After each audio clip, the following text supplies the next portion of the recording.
March 9, 1945. Marana Islands, Pacific Ocean. As sunset nears above the American air bases on Guam, Saipan, and Tinian, ground personnel are carrying out the final inspections on 325 Boeing B-29 Superfortress bombers stationed on airstrips spanning seized Japanese land. Major General Curtis LeMay, who leads the 21st Bomber Command, has initiated the most daring shift in bombing strategy seen during the Pacific conflict. The bomb bays on the aircraft, packed above their usual limits, are being loaded with cluster bombs that contain 1,520 M69 incendiary bomblets in each bomber, with every bomblet holding napalm designed to ignite at 1,800 degrees Fahrenheit. The target is both strategically important and controversial: the crowded Shitamachi quarter of Tokyo, home to 750,000 residents who live in wooden dwellings condensed within a 12-square-mile space. At 1,735 hours, the opening Silver B-29 departs from the North Airfield of Guam. As the darkness deepens, the thunder of Wright R-3350 engines fills the sky while one bomber after another ascends, flying alone instead of in groups, stripped of most of their defensive machine guns to double the amount of incendiaries carried. Pathfinder planes head the mission, illuminating the objective with a blazing X as a guide visible from far away, soon followed by the main contingent unleashing their munitions from just 5,000 to 7,000 feet, well below their standard bombing height. The events that follow will illustrate the formidable force of American incendiary bombing, explaining why Japanese anti-aircraft efforts, however resolute, failed to stop the largest single air attack in history. The American B-29 Superfortress entered combat in the Pacific as the most advanced plane of its era during World War II. This groundbreaking bomber took over 1.44 million hours of engineering to develop and entailed an expenditure of $3 billion, which considerably surpassed the $1.9 billion spent on the Manhattan Project. This four-engine heavy bomber featured innovative advancements: pressurized cabins for the crew, gun turrets operated by remote control, and the most powerful piston-driven engines ever installed in an airplane. Its production was distributed nationwide, with Boeing assembling bombers in Seattle, Renton, and Wichita, the Glenn L. Martin Company in Omaha, and Bell Aircraft Corporation in Marietta, Georgia. Each B-29 measured 99 feet long with a 141-foot wingspan and was powered by four Wright R-3350 duplex Cyclone engines that generated 2,200 horsepower each. The bomber could haul a payload of up to 20,000 pounds of bombs for a combat range of 1,600 miles, reach altitudes as high as 31,850 feet, and attain a top speed of 357 miles per hour. By March 1945, American plants had distributed roughly 2,000 B-29s to active squadrons, with manufacturing scaling up toward the final wartime tally of 3,970 units. This enormous industrial feat exemplified the manufacturing capacity of the United States. Boeing's Wichita facility by itself was delivering an average of 4.2 Superfortresses per workday. The 20th Air Force, under the direct command of General Henry Hap Arnold, initially deployed these long-range bombers from Chinese airfields starting in June 1944, and subsequently from the recently secured Marana Islands as of November 17, 1944. The 21st Bomber Command fielded 3 bombing wings out of the Maranas, with the 73rd and 313th Bombardment Wings operating out of Saipan and the 314th Bombardment Wing from Guam. These wings were capable of launching over 300 B-29s in a single sortie. Each bomber was looked after by dedicated ground crews providing maintenance around the clock. By comparison, Japan's air defense network painted a far less robust picture. In early 1945, the Imperial Japanese Army and Navy maintained isolated and poorly coordinated command organizations with very limited inter-service communication. The principal night interceptor, the Nakajima J-1N Gecko Moonlight, was quickly adapted from its original reconnaissance configuration. It came equipped with two 20mm Type 99 cannons angled upwards at 30 degrees and a second set firing downwards, allowing it to theoretically attack bombers from unexpected positions. Yet, Japan had assembled only 479 of these fighters during the war, with many already lost in combat. Another night fighting option, the Kawasaki Ki-45 Toryu Dragon Killer, was armed with a 37mm cannon in the nose and upward angled 20mm cannons, but only 171 had been built since 1941. In the absence of radar for night interception, Japanese crews depended on searchlights and visual spotting, making interceptions of swift bombers at night nearly unattainable. Ground-based anti-aircraft defenses were just as lacking, as Tokyo had less than 500 heavy flak guns guarding the city and its surroundings. The Type 99 88mm gun was used primarily for long-range defense, while the Type 98 20mm cannon offered closer range coverage up to only 11,500 feet. Most crucially, Japanese forces had no fire control radar for anti-aircraft units, relying on optical sights and sound detection gear, which proved ineffective during adverse weather or darkness. The statistics revealed a formidable imbalance.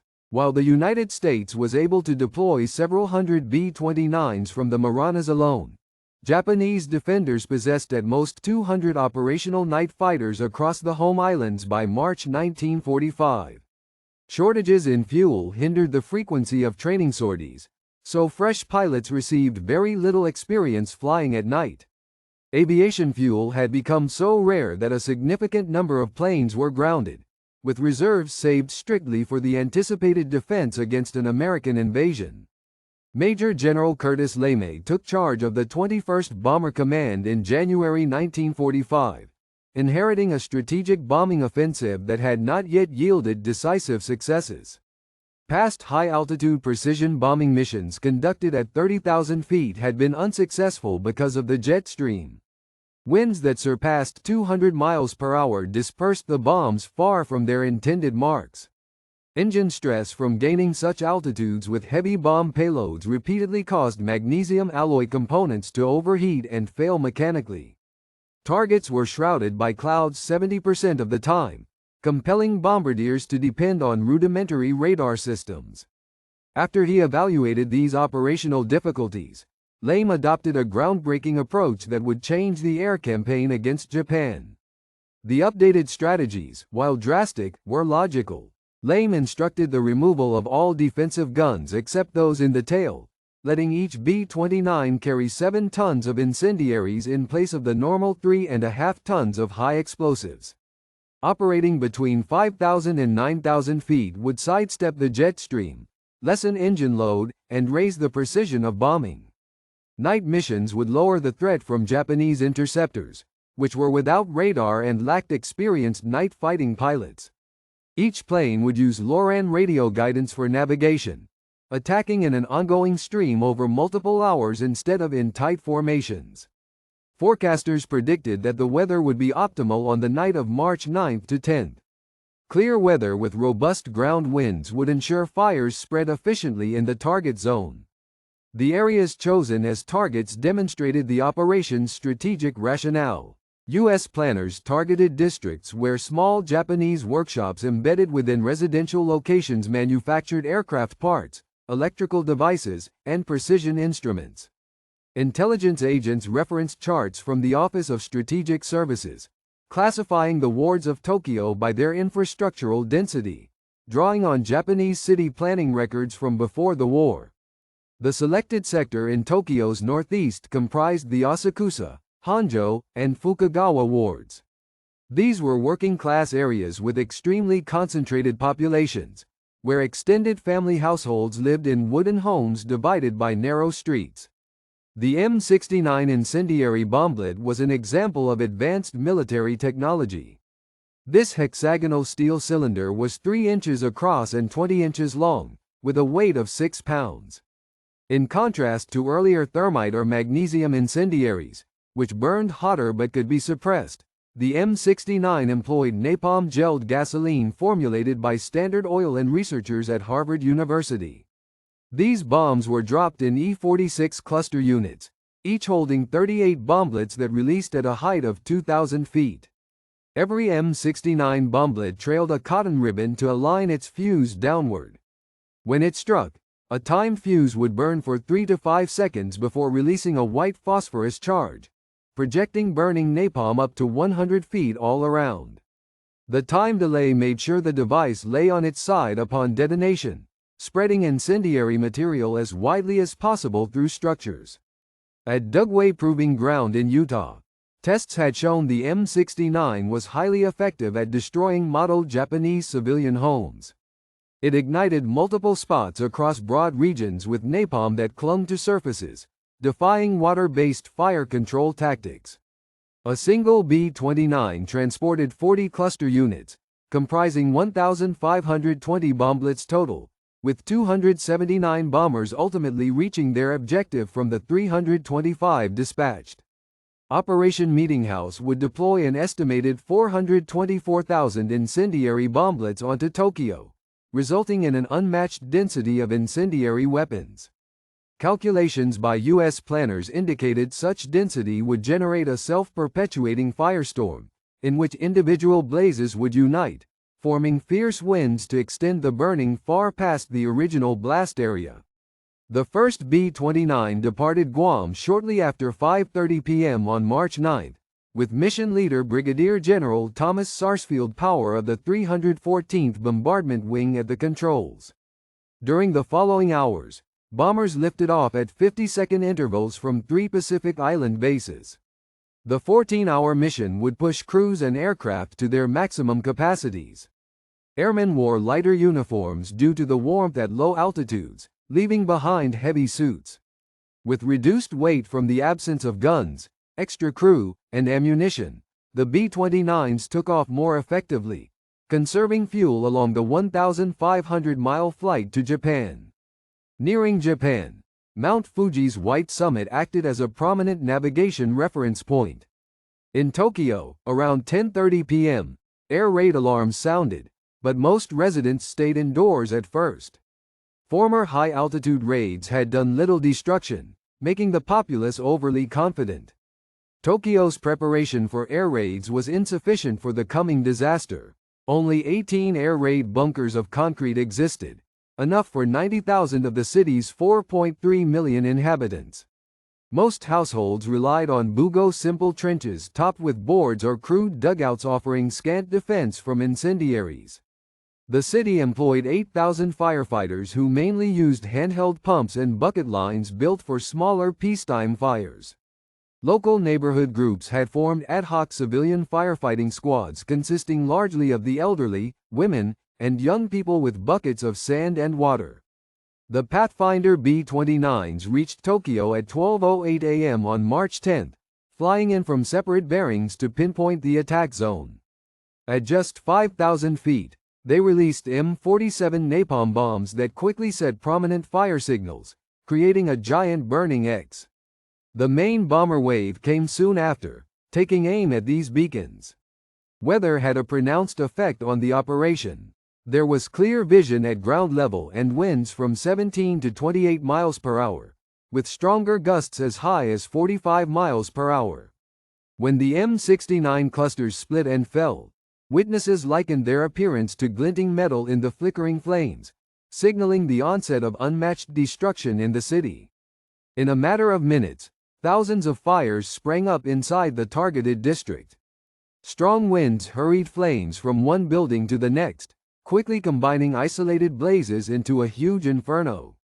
On the ground, the heat soared above 1,800 degrees Fahrenheit, enough to liquefy glass and metal structures. The super hot air fueled strong updrafts, leading to violent wind spirals that lofted wreckage high above. Roads became blocked as tar melted and wooden structures fell from the heat. The roar of the blaze drowned out all other sounds as thick smoke and intense heat shrank visibility to a few feet. Yoshiko Hashimoto, age 24, was inside her home in the Sumida neighborhood of Tokyo with her 13-month-old daughter when the bombing began. Her spouse, who served as an officer in the army, was posted elsewhere in the city on duty. Later, She would recount her experience for the historical record. The B-29s were releasing many incendiary bombs, and it resembled torrential rainfall. I was shocked at the air raid's ferocity. This was the first one I had ever witnessed. As the flames advanced swiftly, Yoshiko escaped along with her parents, infant sibling, and sisters through roads crowded with residents attempting to evacuate. The cramped lanes of Shitamachi turned perilous as thousands endeavored to flee at once. During the upheaval, parents lost track of their children. Elderly people who tripped were unable to move forward. Firefighting teams left their gear behind once the heat became too intense to get near the blaze. When Yoshiko reached the Sumida River, she observed turmoil all around her. Scorching fragments were raining down nearby as the wind grew stronger. Blazing debris, advertising boards, wooden doors, and various household goods were lifted into the air. Warehouses lining both sides of the river were overtaken by fire.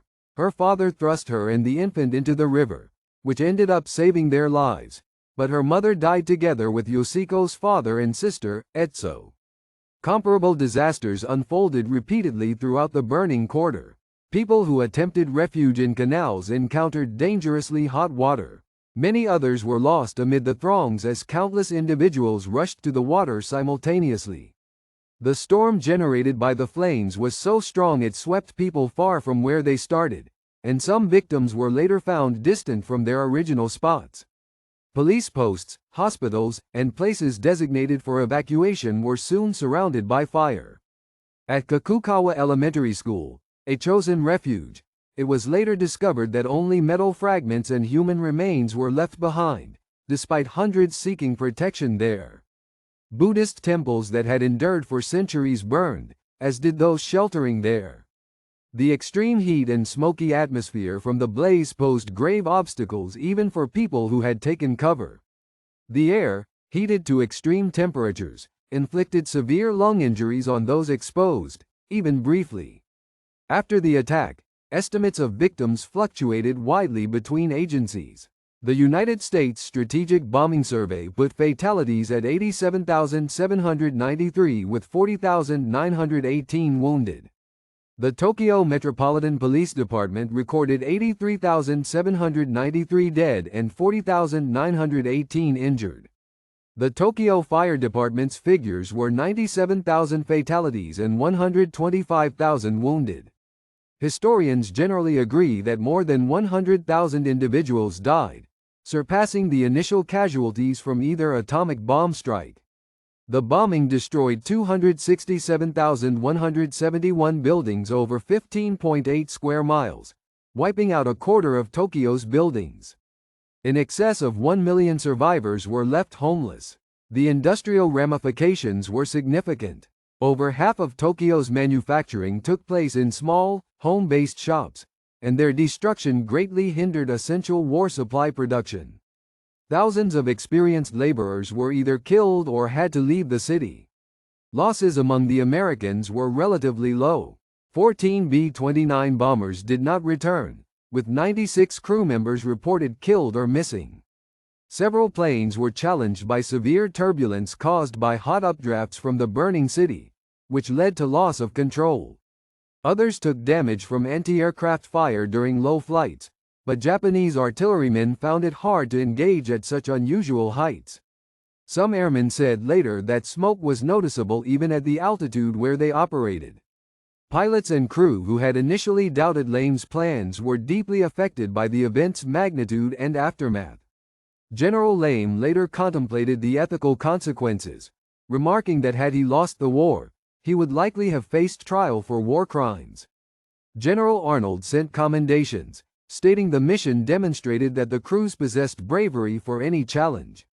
The outcome of the airstrike immediately impacted American operational plans. Within a span of 10 days, comparable bombings hit Nagoya, Osaka, and Kobe, targeting Japan's 4 major metropolitan regions. The series of bombings only paused because the 21st Bomber Command ran out of firebombs. Manufacturing was quickly ramped up, with American plants making the M69 device a top priority. The gap between American and Japanese industrial and military power reached its widest point. While the United States could replace lost B-29s in a matter of weeks, Japan was unable to rebuild destroyed neighborhoods or replace lost skilled laborers. American manufacturing output was 10 times greater than Japan's.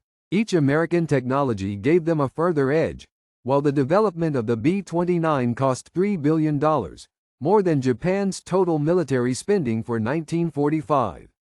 America was producing 50,000 tons of incendiary bombs each month by mid-1945, while Japan had trouble keeping basic ammunition available. The relentless and calculated pattern of American missions illustrated an analytical style of combat. The Chemical Warfare Division had built full-scale mock-ups of Japanese city blocks at Dugway Proving Ground using blueprints drawn before the war. The Standard Oil Development Company developed NAPAM through deep chemical experimentation. Both Harvard and the University of Chicago supported fire spread analysis research. This fusion of science with military tactics differed dramatically from Japanese traditions emphasizing moral resolve over material strength, a philosophy that fell short against modernized forms of combat. Japan's failure to devise effective defenses exposed key strategic weaknesses. Despite the devastating February 25 trial raid that consumed 28,000 properties, officials made few enhancements to fire protection. Ideas to clear firebreaks by demolition were not executed. Proposed evacuations remained mostly plans on paper. Authorities continued to instruct the population to remain put even when intelligence revealed large firebomb raids were in preparation. The situation was shaped by inter-service rivalries and rigid leadership structures. The weakness of Japanese night fighter operations displayed the widening technical gulf. Flyers such as Lieutenant Sakio Endo exemplified rare victories, with 8 credited B-29 kills, but these successes were exceptions. The majority of night pilots struggled to find targets after dark, especially after smoke cut off sight. Lacking radar, these aviators had to rely on ground-based sound detection, a technique rendered futile once fires had begun. Those few interceptors who engaged B-29s found their 20mm weapons were generally unable to penetrate unless they struck fuel tanks or engines. On several occasions, pilots resorted to ramming, sacrificing themselves to destroy a single bomber. Tokyo's fire services highlighted the country's infrastructural deficiencies. The city's 286 fire trucks were generally hand-powered and required teams for operation. Water supplies were too weak for large fires, and infrastructure damage further disrupted availability. Fire brigades focused on saving individual buildings with old techniques, which fell short against thousands of points of ignition. As the firestorm erupted, most companies were overcome almost immediately, losing equipment and having to withdraw.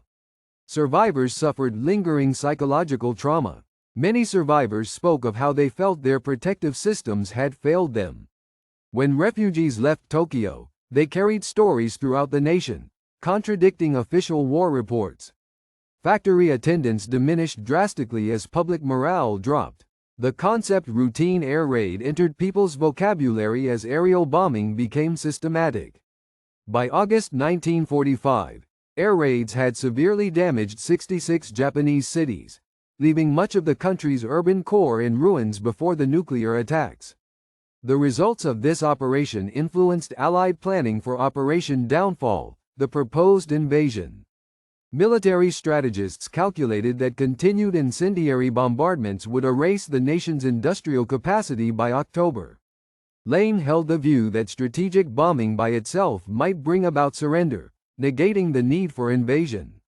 Joint Chiefs of Staff data showed about 900,000 civilian casualties had already occurred because of conventional bombing, and losses would rise to millions if fighting continued. These analyses helped shape President Truman's stance on atomic bombs, viewing these not so much as alternatives, but as potential psychological weapons to end the conflict. Human suffering went beyond national boundaries. U.S. flight crews continued to deal with emotional consequences for years, reflecting on their part despite the wartime necessity. Richard Bale from the 9th Bombardment Group vividly recalled seeing the glow of the burning city from high above, an image that stayed with him. Japanese survivors endured both lasting bodily harm and psychological scars. Immense family losses on both sides left enduring wounds in later generations. The raid created countless orphans and widows, overwhelming available social relief resources and adding to the post-war problems. Reconstruction highlighted the full scope of devastation. Hospitals in the targeted zones were destroyed, as were schools, religious sites, and government buildings. On the morning of March 10, a scene of utter transformation greeted survivors where East Tokyo had once stood. Miles of the former city, now covered in ashes, revealed only brick and concrete buildings left standing. Survivors sought familiar places in changed surroundings where landmarks were gone. Heavy machinery was required by recovery crews to clear the remains. A great number of the dead could not be identified. Funerals on a large scale continued for many weeks. Waterways blocked with remnants of buildings persisted long after the attack. The effects on industry surpassed what had initially been expected. In eastern Tokyo, there were thousands of small family-run workshops producing items such as specialized parts, precision devices, electrical elements, and mechanical accessories. Destroying these centers broke up the supply networks that fed large manufacturing plants. The expertise lost when seasoned craftsmen, machinists, and technical experts whose skills had taken years to develop were killed could not be replaced. Manufacturing output in facilities that remained dropped, as workers coped with bereavement, loss of homes, and falling morale. The scope of the campaign expanded in an organized way once firebomb stocks had been replenished. By May, operations restarted with improved methods that allowed the missions to be carried out more efficiently. By July, B-29 bombers were dropping warning pamphlets ahead of attacks to alert residents to which cities would next be bombed. These psychological measures underscored total Allied control of the skies. The missions started to be conducted as standard procedures, with some meeting little resistance. Japanese defensive force grew steadily weaker as losses mounted among veteran aviators, ammunition was used up, and civil defense networks were dismantled. Issues of international law have continued to be a point of historical argument. The 1907 Hague Convention touched on the topic of bombing cities without defenses, but what constituted a defended or military objective was often ambiguous. After the war, certain officials were tried for bombing civilians, but attacks by Allied forces were excluded from judgment. The outcome set an example that the necessity of military objectives could legitimize hitting civilian areas, and this later impacted the rules of war as precision-guided munitions emerged. Weather's influence in heightening the campaign's results showed the Americans' strategic use of environmental information. The March 9-10 attack was purposefully timed for predicted gusty winds after a spell without rain. Meteorological experts studied Japanese weather patterns at length to determine the best circumstances for firestorms. That night, wind speeds ranged from 17 to 45 miles per hour at various locations, surpassing some expectations. The blending of meteorology and military tactics in this way reflected American planning philosophy. B-29 crews' experiences during the attack differed from what military planners had envisioned. Many airmen were deeply impacted by the devastation they saw from above. Crewmen recounted observing smoke and turbulent air at their flying altitude. Pilots steered their planes through rough air currents caused by intense heat rising from the ground. Certain aircrew requested assignment changes afterward, unable to reconcile their participation with their personal morals. Other crew members maintained focus on the larger aim of swiftly forcing an end to the war. The Japanese military's reaction highlighted weaknesses in command effectiveness.